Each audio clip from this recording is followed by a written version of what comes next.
Good afternoon, everybody. I'm Marieke Visser, and I'm speaking to you from Suriname, my home country. And welcome to the CATAPULT Lockdown Virtual Salon program. This afternoon, I will be in discussion with Katrina Coombs from Jamaica. Before we begin, I'd like to express huge thanks to the Catapult partners, including the American Friends of Jamaica, Kingston Creative, and Fresh Milk, for making this series of salons happen. Thank you. Please feel free to ask your questions in the comments section during the talk, which we'll get to in the Q&A segment of the salon. Have a nice time. And I want to say welcome, Katrina. Hi, thank you. Welcome. Hi, Katrina. Katrina is a Jamaica-based textile artist. She studied at the Edna Manley College of the Visual and Performing Arts. In 2008, she graduated from the college with a BFA in textiles and fiber arts. In 2013, she obtained an MFA in creative practice from the Transart Institute via the University of Plymouth. Katrina's own words that immediately spoke to me when I started to read about her. My practice is a multifaceted exploration of the I, the other, and the mother as a woman, attempting to identify her role in society. It is inspired and guided by a quest to deepen the spiritual, emotional, and psychological understanding of the numerous conflicting roles that have been attributed to women in contemporary society, especially by those who are closest to us. Your theme spoke very much to me. And can you tell us a bit more about how you started exploring this theme? At which phase of your being an artist? Okay, so this theme really came into its full capacity when I started with my master's at Transart Institute, where I pretty much was encouraged and guided to interrogate what is the real issue within my practice. What is it that I am focused on? And at that point of interrogating, I also had an advisor who was all about psychoanalysis, and she got me hooked on it as well. So I found myself going deep into that and investigating the notion of the other. Who is the other? What is the other? And how that relates to the existence of the I, who is me, and I started to investigate how, or at least who, I considered to be my others within my practice. Because when I looked at my works, I realized that they captured a specific moment, but also an energy in relation to someone in specific or an event that had happened within a certain moment in time.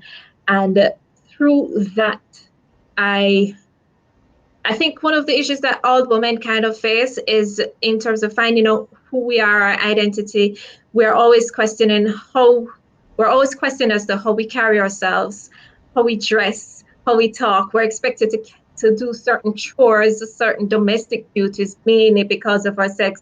So I kind of found myself grappling with service to the other and service to 13 specific persons that were in my life. And I just kind of zoned into those persons and interrogated those in my practice. Yeah. Are those real persons? 13? They're real persons. They're 13 real persons, varying from mother, father, lover, co-worker, lost child, best friend. So they all varied, and I kind of interrogated each individual person through fiber.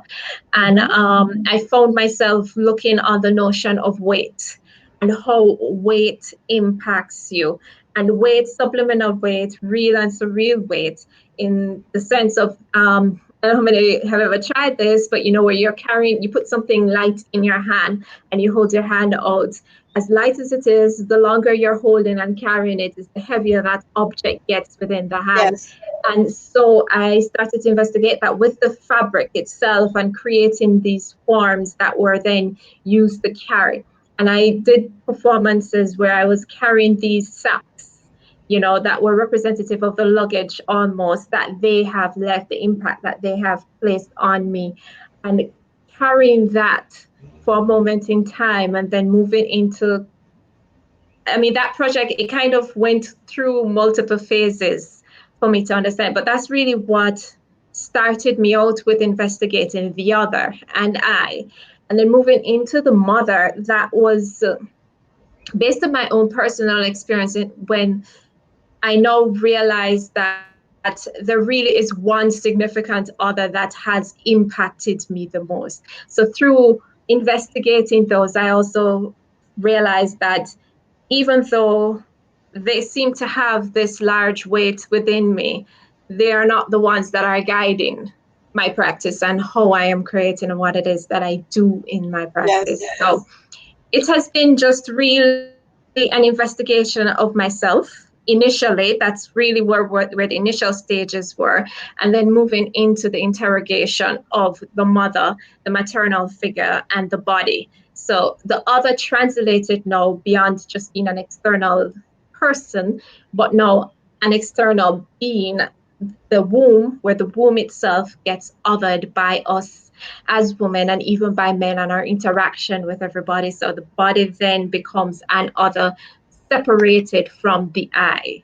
So Yes. that's kind of what But started out. you have a very clear idea about your theme. Has this always been this clear? Um, Not necessarily. I think I struggled a little bit in the initial stages, as I think most artists do, especially when you're studying and you're young, like doing my first degree, you kind of try to meet the market or meet what is expected of you. Because Yes. when I was doing my first degree at Edna, it was about sales and trying to fiber arts as well isn't necessarily a medium that is accepted right throughout as a high art or fine art. And because of that, within Jamaica, it was a struggle, and I found myself attempting to create works within the box, literally squared, framed, Okay. of Yeah. that, and it wasn't until the master's where I was really able to say, okay, step out of that zone, step out the zone of Jamaica. And it's so important to go outside of your home zone because you learn so much.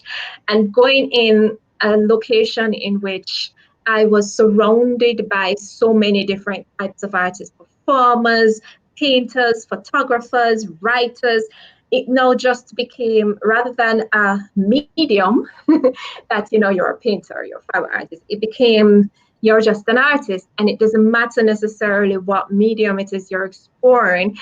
That medium is just the element that you use to meet the message that you desire to deliver to your audience or to Okay. yourself.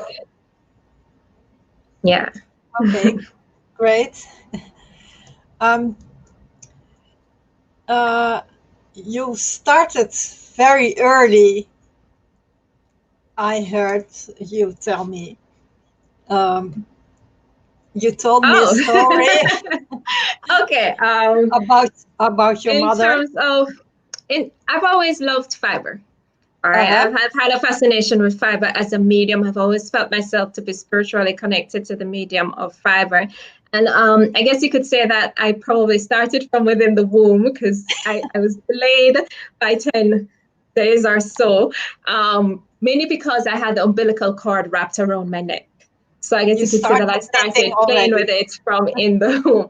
And it's quite interesting in terms of the fact that at this point in time, my practice is surrounded by the notion of womb. So maybe I want, Okay. but Uh, yeah, so that's kind of, yeah. I love that story, and you know, You are a textile artist. You work with fiber, and I told you I love that.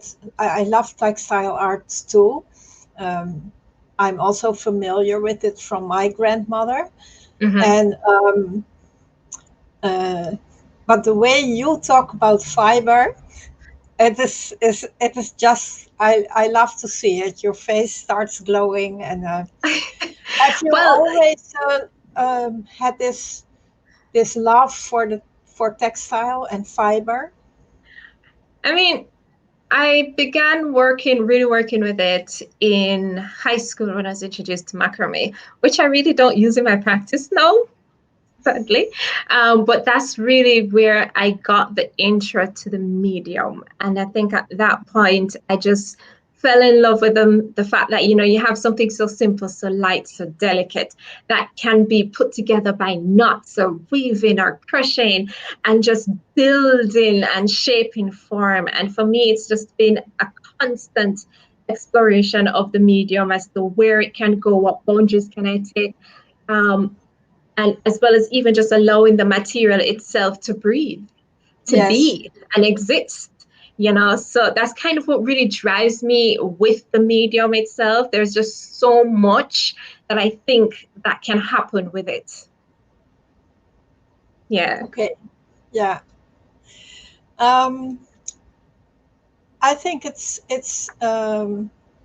great to see some work in the next segment, and we can walk through your career using the images as thread. First, the first piece we see is void. Please, Katrina, tell us something more about it. Okay, so fiber as a medium for me is very spiritual, it's very connected to my who I am. It's very connected to what is happening within me and around me in that very moment.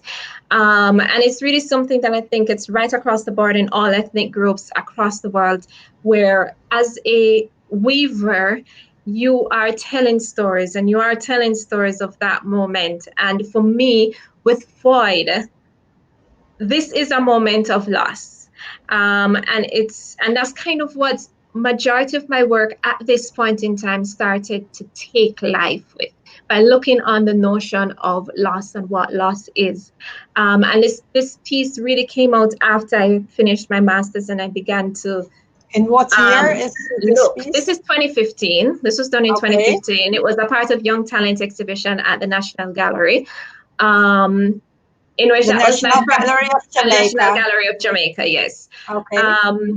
I had proposed to do this, and this is the largest piece that I did initially at that point in time. And I really was attempting to push the material, but also the piece in itself encapsulated the presence of the loss of a father, my father, and the loss of a child. And just how the notion of that void is so pure. The energy of that void, it is so pure, it's so present, it's so subliminal, it ruptures the soul. You can also show the other image where it ruptures the soul, but yet it's present, but yet it's not even there. And even with its presence, it is heavy and it is light. And I kind of find that I play a lot on these different elements as I create. So that's really with this work as the whole that kind of developed into what it is here, void. And it's really looking on the love of the other. It's really looking on just the space that that other held within my Yes. existence and my being. Yeah. Yes. And even with looking at that, when interrogating the other from that perspective through loss and identifying what is the trace within that loss, I realized that I had not healed from the loss of my own child. And how that had impacted me. I mean, it happened in 2005 and I'm back in 2015 and I'm still not necessarily, I haven't embraced it. I haven't even stopped to look at what the issues were. And I ended up going on a residency in Colombia through Diaspora Vibe. Oh, forgive me, Davidoff Arts Initiative in 2018, where I went to Floral. And that was the first time that I was able to actually be in a space on my own. Like there's no family and no work for a long period. That was 3 months. And I found that I was able to dive into the meat of the matter within my practice. Now I had nothing else around me, nothing to distract me. Full I had this full studio space. I had materials to work with. I just needed to let go. And with that, you told me that your family is very supportive, but yes, still, it is sometimes it's necessary to just be on your own. it is always necessary to be on your own at some point. My family is supportive of me and my practice. I love them. They've always been on my side. It's been a struggle, I'd admit, because, fiber arts is not necessarily seen as something that you can find lucrative. But I had to push and make the way and show the way that, yes, this is what I want to do. This is what I love. And I am going to do it. Yes. And and with the issue that I was really dealing with and grappling with, I couldn't really be able to speak with my family. I still probably can't, but it's just a matter of being with the self to understand and being with the material and allowing the research to support it. I think that within the residency really helped me. And I think that led to Grounded. If we could see the other work, please. Which that became the interrogation of the loss of the child and grounded myself. So this piece, it was really looking on fiber as a medium for spiritual connection, fiber as a medium of connecting with the identity of the woman. I mean, when you look at some ethnic groups in Colombia, whereas fiber weaving becomes this almost rites of passage for the girls. Once you're seeing your first cycle, your menstrual cycle, immediately you're put aside and you go through all sorts of rituals. And one of these major rituals is really learning how to weave. And I think in Telugu culture, I am just so fascinated with how the woman become the literal lead in terms of the children bears the name of the woman as opposed to the father, the mother instead of the father, and how the homes are there, the property becomes there. They're the head of the clan.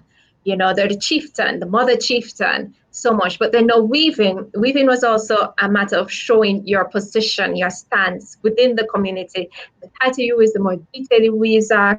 That ended up determining your stance in society as a woman. And I found myself really investigating that a bit in my work while I was in Colombia, but it also brought me back to home in terms of attempting to ground myself and understand the notion of grounding and my own existence. So then I was looking, you asked me the story about my mom. I was looking at the umbilical cord and how that relates to the womb, how the placenta in itself becomes this object in which determines both your life and the life of the child. And without it, if that ruptures, both of you are at risk. And how that encapsulates our very being and our very existence. And I started working on this, just doing all these tentacles that I was playing all over in the space. And then I kind of settled on the notion of grounding myself and being grounded with what is and what had happened.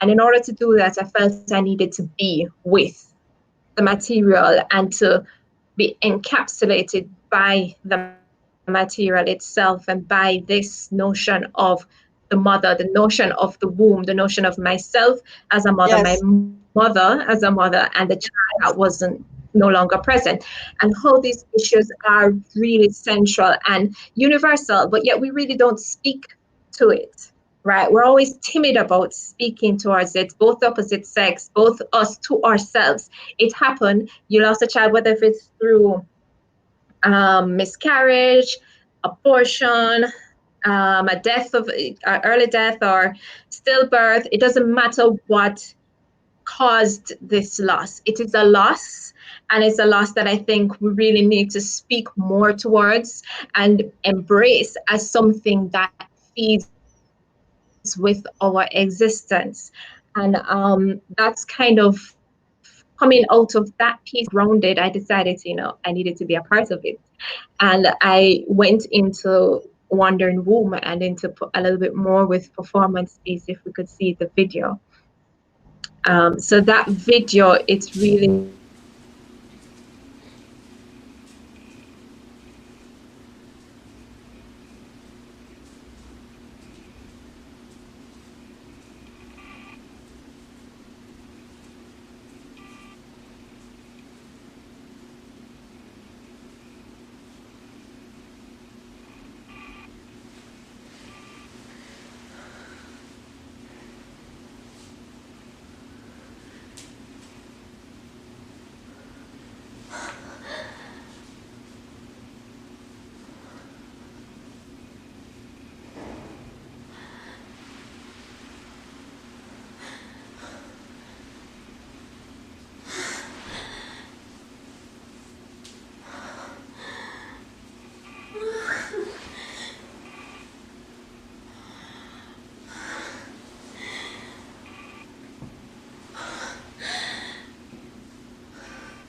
So that was a small snippet of a 15-minute performance that I had done in relation and reaction to that. So, yeah. You did this in Colombia? Yes, that was done in Colombia. Yeah. That was done Yeah. in Colombia. And this is the first time that you used a performance as well in your art? No, actually, I had investigated one piece in my master's. Okay. That was really, when you're studying that's specific to studying, this one was really Okay. more towards, okay, this is really where I want to go with my practice. This is really Yes. something that I think there is value in. I mean, I've always wanted to do performance, but I think for me with performance, the value is with the body versus the object of the fiber Okay. and that medium and weaving and how that relates to the existence of the It woman, to becomes the woman's a identity. dialogue. So it's a dialogue between the two and their Yeah. relation. So that kind of really sparked me. And I guess being in Colombia made me feel as if I was in a safe zone, where Yes. I could actually really dive into this. There's no judgment. Because as much as home is supportive, and I am very grateful for everything that has been given towards me, it is still home, and it's the place that you feel criticized the most. So in terms Yes. of really letting go, you fear that, but being in circumstances where, okay, nobody really knows and they really can't judge you, you're able to really be free with Yes. the work and allow it to become what it needs to be. Yes. Did you feel that once you came this far away from home, um, do you feel that you have um, taken it to another level, or do you feel that it's something you have to overcome again? when you're home again? Um, I think I was able to take it to another level in terms of overcome. I found that residency served me well emotionally, Mm-hmm. physically. It was much cathartic. Um, and at that point, I think what was most significant is that I found a release. Okay. And in releasing, it became reality and accepted, for what it is and what it existed as. And in terms of identifying ways in which I now can move forward, and I think that developed more as I went along. And then I kind of ended up going on another residency in New York, at GEM, Gilbertsville Expressive Arts Movement. And that space was so tranquil. It was just out in, it was out in the country area pretty much, and all you're seeing is land, land, land, land, land, nobody for far distances. You had to go Mm-hmm. far to go get to a supermarket. And I think that just literally even more severed my ties with reality. Whereas now I'm in this completely different space of mind and physical space, which now Mm-hmm. allowed me to find peace within the work that I was producing and how I was making my work, and the issue that I was facing with the loss, and which was my personal loss. If we could have the work transcend, the next piece. I um, I want to, if you have just tuned in, um, my name is Marieke Visser, and I'm having a conversation with Katrina Coombs from Jamaica. Um, if you have any questions, please feel free to ask these and put them in the Q&A section uh, of the screen, and we will get to that later. Please, Katrina, um, tell us more about your next work, okay. Transcend. All right. So the next work, Transcend, if we could have that image, please. That was produced while I was in GEM. At this point, I found that I was at peace with the circumstances. And I found Mhm. that I was in the process of releasing. I then accepted what is. Because, as women, we are constant. It doesn't matter whether if you intend to be a mother or not, you're always battling with the notion of your maternal instincts. You're always battling with, do I want to be? Do I not want to be? You're always battling with your body itself, because it does this natural bodily function of your cycle coming and going. I mean, you literally go through this process of loss on a constant basis, where your body is ripping into itself and tearing itself, but yet it is also healing itself and renewing itself. And that kind of constantly happens within the woman, and within women, we are constantly attacking ourselves, but yet in the same breath healing. And within this space, I found myself being healed. I found myself being able to release that child.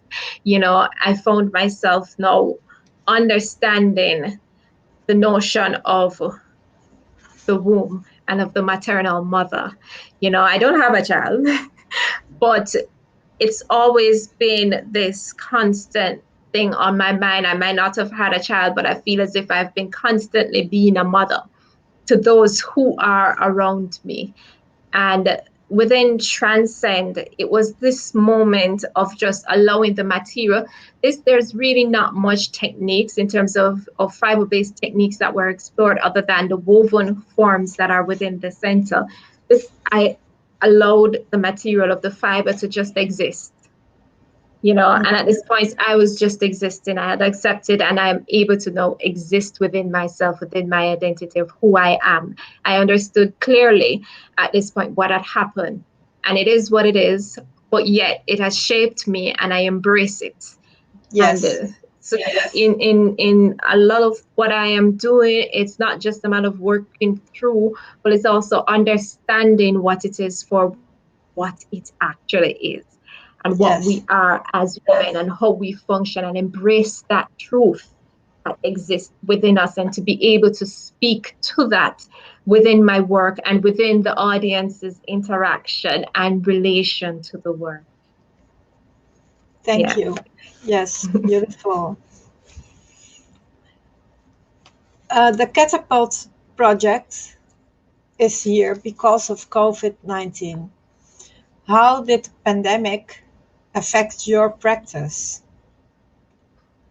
Um, I think everybody is kind of faced with similar situations. The pandemic, well, the pandemic clashed with my very first solo show that I had. I was having Yes, my first solo show earlier this year, Iyame Age.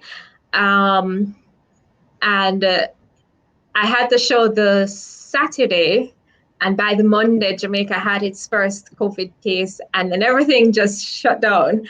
And there was yes, a bit of tension with the gallery as well, because it actually eventually closed because of within that same time period that my exhibition was supposed to be mounted and open to the public. So I pretty much had almost like a pop-up exhibition, a one-night show, which was absolutely fabulous. So every time I look back on it, as much as I had the COVID, which what should have been a 1 month show, it ended up being a one-night show. Even though that had happened, I think it served the purpose that it needed to have at that moment in time for me, because doing a solo show, it takes a lot. And as an artist, I've been practicing for a while, a long while, and people have always been saying, oh, you need to do a solo show, I need to see some work together, see a collection together. And I've held back, mainly because I felt it was necessary for me to grow and to understand my practice and to nurture that a bit more, and also to kind of gain more of an audience, and to allow the audience to understand what my practice is and how it has developed. And yes, that is kind of one of the reasons that I kind of held back on it. But after I went to actually went on another residency in Miami with that through Diaspora Vibe Cultural Arts Incubator. And yes, yeah, residences are, you hear me speak a lot about residences because they've served me well. That at that point in time, it was less of a work residency where I was really focusing on creating. Even though I did create, I found that now I was at a point of now reinterrogating my practice as to what am I doing. I've gone through that process of healing, of attacking and working through those issues, and then now I'm like, do I continue or do I not continue? And I had also went through the loss of my grandma, which is just very interesting on the fact that everything has to do with loss in some way, shape, or form with me.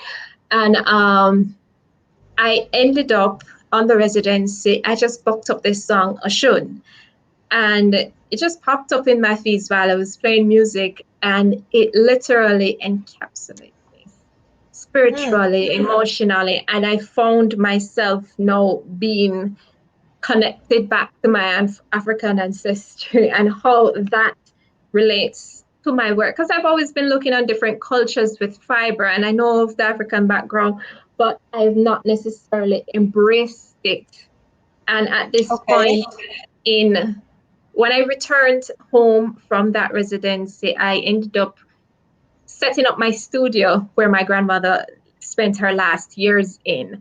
And I felt as if I was at a point in time in which, okay, this is the moment that I need to have that show.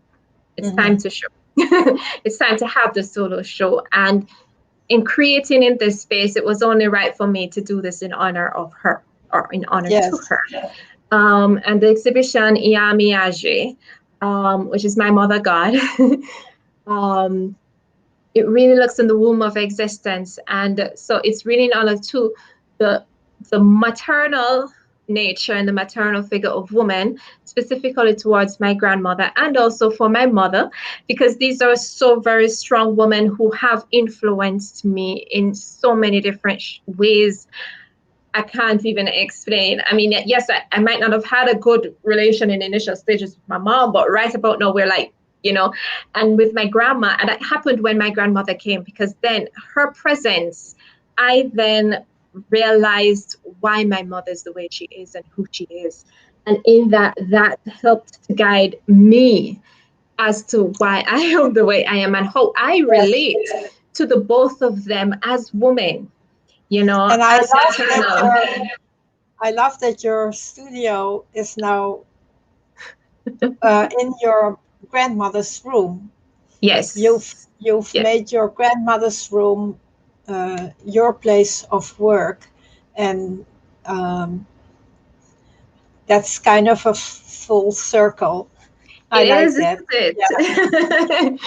because um, the exhibition, even though it was such a disappointment that it only was uh, that it was cut short by COVID, you I love that you really see the positive of it, and it's a beautiful show, and people can read about it on the internet.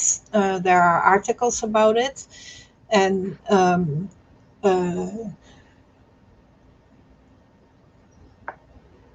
yes, I think even though it was cut short, you made the most out of it, and you also interacted with a lot of people from the audience. yeah. That Um, that is part of your work, that you want the reaction. You want to. so as much as it is, the works are about the female, the mother, the Yes. maternal figure. Um, our existence does relate to the opposite sex and how that guides us in terms of how we carry ourselves. But within the exhibition, within all my works, I've always been fascinated with how the man versus the woman, and how they view the pieces, because they Mhm. see them differently. They see the body differently. They view the vagina, they view the womb, they view the menstrual cycle completely differently. And when they see the works, they are confronted now almost with what this thing is or might be or might not be, and how it is that each person takes their own definition of this. And within the show, if we could have the next artwork, within the show, this specific work, as it breathes life, life is taken. Um, this piece had created a bit of a stir with both males and females as to what it is and what it could be. For the man, most of them saw it as the sexual object, versus the woman who saw it as a, a spiritual entity or a passageway for birth and for life. But within the males, it was the notion of, okay, it's a libido, it's a vagina, this is the entryway. And then the woman, it was more like, no, it's not talking about that. It's not talking about you entering me.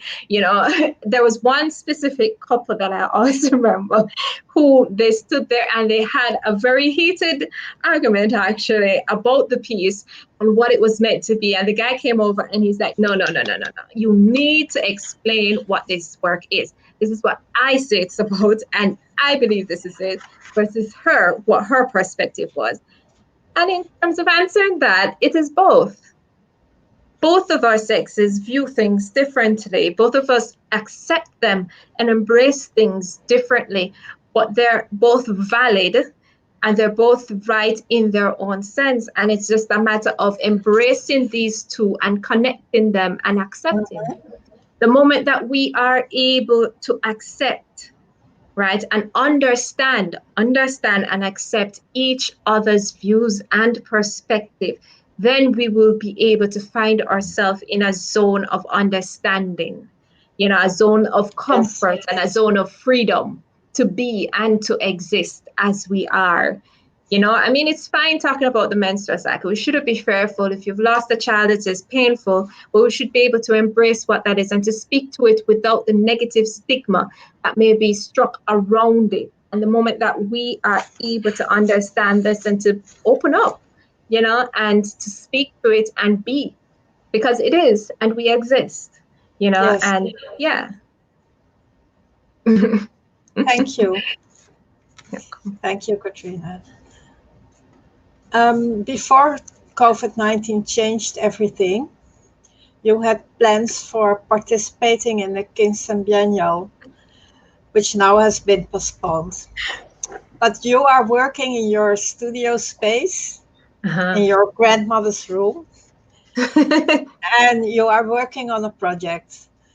Can you share something about the work you are doing now? Okay, so I'm working on the apocalypse, um, which ultimately is, I'm at a point in which I'm seeing value in the performance. At least I find it necessary for me to push work forward, which includes the performance aspect of it. And currently, I am working on a piece that looks on loss, the loss of a child from all angles.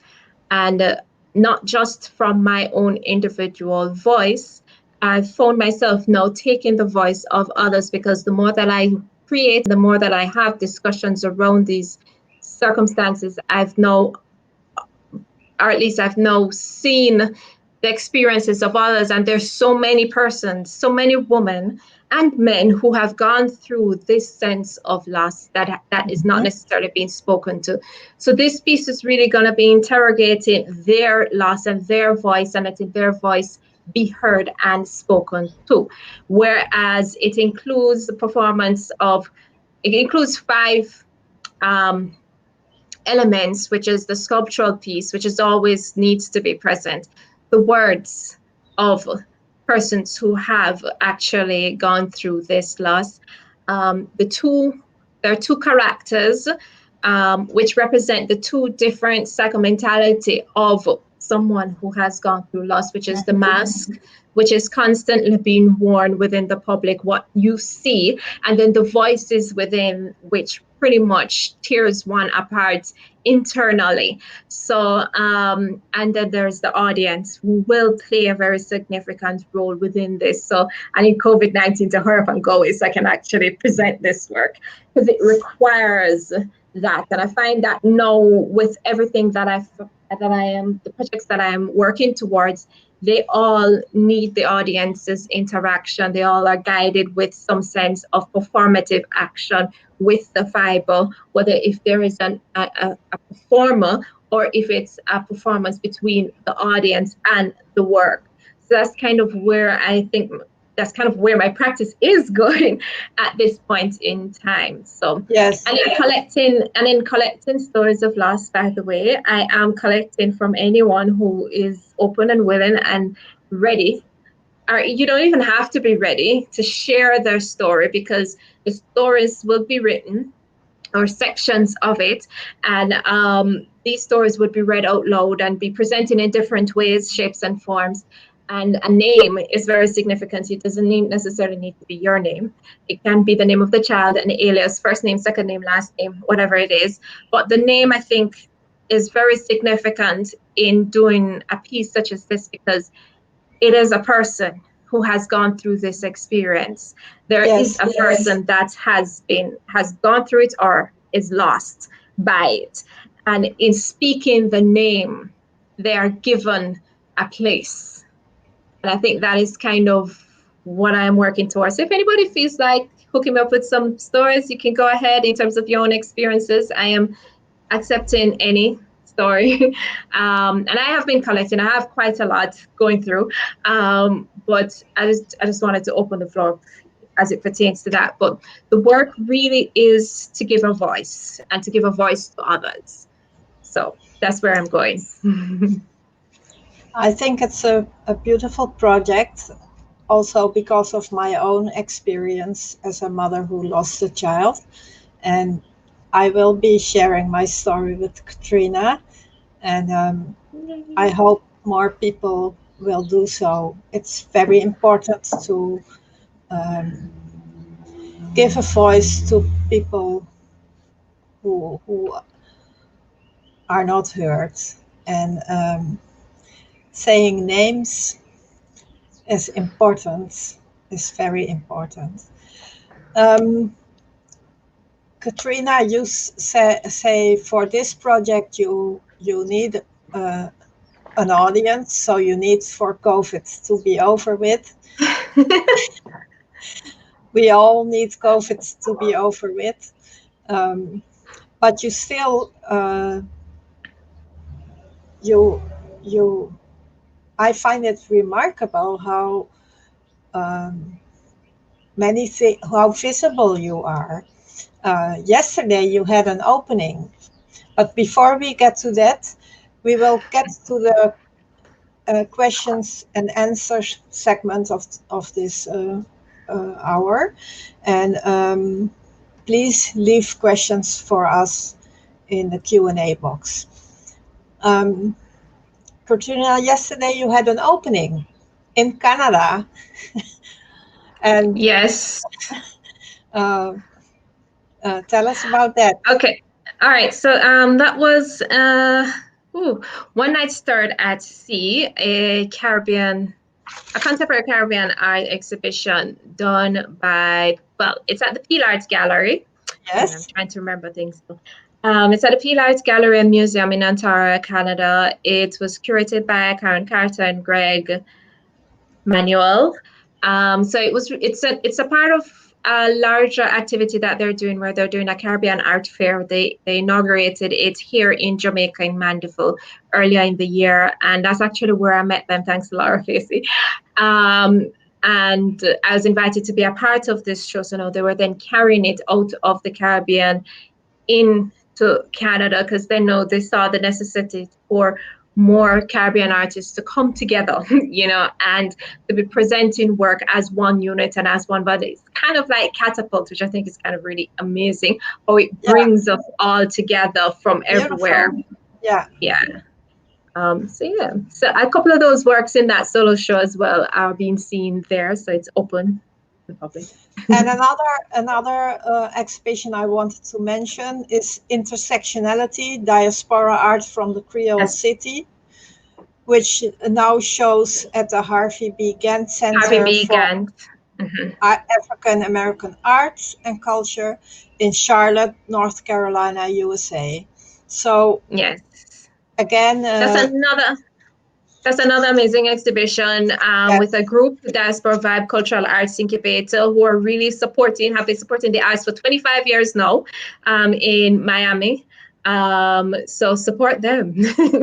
I think they're doing an annual year thing. Yeah. So it's just good to say that there are many good organizations doing a lot of good work, and especially in this time we need it so much. And okay, we complain a lot about social media, but then again, it's also good that we have social media. Yes. For example, I said earlier, you are very, very visible on the internet. I found it easy to find information about you and to see works, and and now you have your own Instagram page, so I recommend that you go follow it.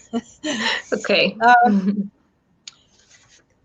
You said that like a kind of a motto, do more, show more, be seen more. And you decided this in 2015. Actually a little bit before that. Okay. I think it was it was before that. But it was very significant for me after traveling and seeing things and just learning. I decided that I needed to understand this art world a little bit more. And I realized that you need to really make yourself present and consistent. As an artist, consistency is key. All right. So we got to you have to be consistent with creating, with showing, and just be present. Be present. Yeah. Okay, thank you. Thank you for being present. And I would like to know, can we go on to the Q&A segment? Here is a question from Matilde dos Santos. Thank you, Matilde. The material really does fit with the idea of the womb, life, and loss. Can you come back to the idea of having a spiritual connection with the fiber? Why, how, and what does it mean to you? Well, it's my existence. I mean, when I am with the material, I feel at home. I do feel at home. I feel safe and I feel secure. So I think in some ways I may end up being creating my own home, that my own security net, but spiritually I feel as if it breathes my life and it breathes who I am. Um, yeah, I don't think I can live without it at this point in time. But No, yeah, so answer to that question. thank you. Thanks. Thank you for that question, by the way. Yes, Matilda, I hope that answers your question. And can we have Yeah. another question? Author Girl 44, thank you. Are there any countries you especially would like to do a residency in? And have you ever done a residency in Jamaica? Do you think it is possible to experience that same freedom in a local space? I'm interested. Um, that is a very interesting question. It actually Uh-huh. has to do with even the most recent piece that I've created. I am creating actually. So I've never done a residency in Jamaica. I have hosted residencies though. I'm also the co-curator with Black Mango Consultants, where I do curating and promotion of artists, specifically for young artists coming up. Where in not this year, but the last 2 years, we had an artist residency held at Grosvenor Gallery, where we put together each year 3 young artists coming up and allow them to just have that freedom, that space to create and to be and to exist. In terms of doing a residency outside, where if there's a specific place, I want to go everywhere. Because for me, the issues that I am focusing on, it is universal. It is present in every single location, but also the medium of fiber, it is constantly available. It's constantly a sense of ancestry within that country. There's always some link everywhere that I have been. I've always constantly been looking at, okay, what is the ancestry of fiber within this country? And then there is just this constant connecting thread of femininity. There's this constant connecting thread of transition and rituals around the medium. Um, and in terms of experiencing the same freedom in my local space, I've struggled with that, I will admit. With performing and experience with performing locally or even just presenting my work, I've always constantly criticized my work and wondered, okay, how is it going to be embraced here and locally? I find that when I go overseas, I'm more comfortable, right? And honestly, that's because at home is your biggest critic. I mean, you are your biggest critic, and you Yes. yourself are home. And the persons who you're here with, they know you. They know what has happened around you or something similar. And they're the ones that you have to live and exist with. Versus when I Okay. travel, I don't live and exist with those people, even though I know I meet them, I keep connections with them. They are there and I am here. But I am at the point, especially with this piece that I am creating at this point in time, looking on the loss of the child with other women, and pulling that together. That piece is actually must for me as an artist happen here and with the performance and me being one of the performers here. And I think that is a significant mark for me with my practice and with me Mm-hmm. moving forward, is to then know, find my home and to be at home and allow, okay, guys, this is it. Because even with the work, my truth will be revealed. All right, my full truth will be revealed because my stories will be amongst. Mm-hmm. And that for me is something I am now working through and attempting to go directly towards. So in terms of being comfortable at home, it's been a work through mentally, emotionally, physically, the whole work, in finding my place. I Because it's think always a matter of the finding a place of residency. security. I think the residency in Colombia was kind of pivotal in that. Yes. Yes. Yeah. Because with that residency in Colombia, that was when I actually faced it. As to Yes. before, I was kind of like touch and go. I would do a piece here and there, just little Mhm. elements within it, not necessarily directly in the Mhm. situation in any way, shape, or form. But then now, for me, with where I'm at a position where home is where I need to release this and Mhm. move forward from it. It is no longer a burden that I feel anymore. I can scream it out to the top of the on the top of the hill, and I feel safe and I feel comfortable. So at this point, I think I've come over that boundary that was kind of holding me back from being free at home. Yes. Yeah. And I think it's also a matter of, you're producing your work and you're working through it and you're showing it and you're getting the feedback and you're getting comfortable, because working, it does take time and it's a lot, but it's as you work and you create and you put forward, you get more feedback. And that's the same thing with the issues that I'm dealing with. The more you talk about it and dialogue with it, you find other people who can relate to. And in finding commonality, you find security. And in commonality, you find your safety net as well. So, Yes. yeah. And you are also, in a way, creating a safety net for others. Yes. Yes. Yes. And in turn, Because you touch on subjects which yes, are not creating a safety net being for talked others. about. Yeah. Yeah, that's beautiful. Yeah. Can I ask how important is it that you are Jamaican? Because it seems to me that while you felt freer away from home, you felt a sort of a freedom. But it is very important to create that art at home. It So is are you actually. a I don't think yeah? I don't think that I would live anywhere else but Jamaica. I would travel, and Yes. as the residence is there, because it's about finding and learning and embracing my Yes. practice and pulling things together. But in terms, this is home, and Okay. this is my safety net. This is my womb, And as a Jamaican, I exist in a space where there is just so much culture dynamics, as everyone comes together. It doesn't matter what your race may be. I think Jamaica is one of Uh-huh. the freest countries in the world. I love Jamaica.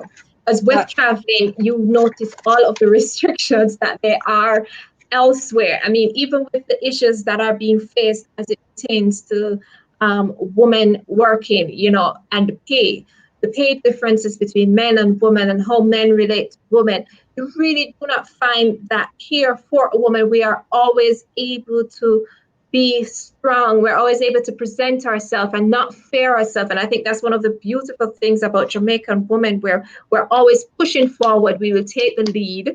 We will do what needs to be done with no shame, no fear, this is our identity and who we are. And it's all of the different cultures that come, all of the slaves from Africa, the English, the Spanish, the American, the Arawaks, all of our cultures kind of just colliding together in a space that we can be free, we can be Yes. open, and we can be who we desire to be there. I mean, yes, don't get me wrong, there are issues and there are restrictions that are placed with it because of our culture, different cultures that collide and clash at times. But even with that clash, there is still freedom to be. So Thank you, I'm here. Katrina. Katrina, I have to finish. Yes. It's almost the time. Um, I please remember to tune in again at 4 p.m. AST this afternoon for my discussion with Trinidadian visual artist Gabriella Wilkes. And I hope we have such a nice conversation as with Katrina. Thank you. Thank you. And Thank you thank very you. much. And in closing today's salon, I'd like to express huge thanks to the Catapult partners, including the American Friends of Jamaica, Kingston Creative, and Fresh Milk for making this series of salons happen. Thank you very much. Thank you all.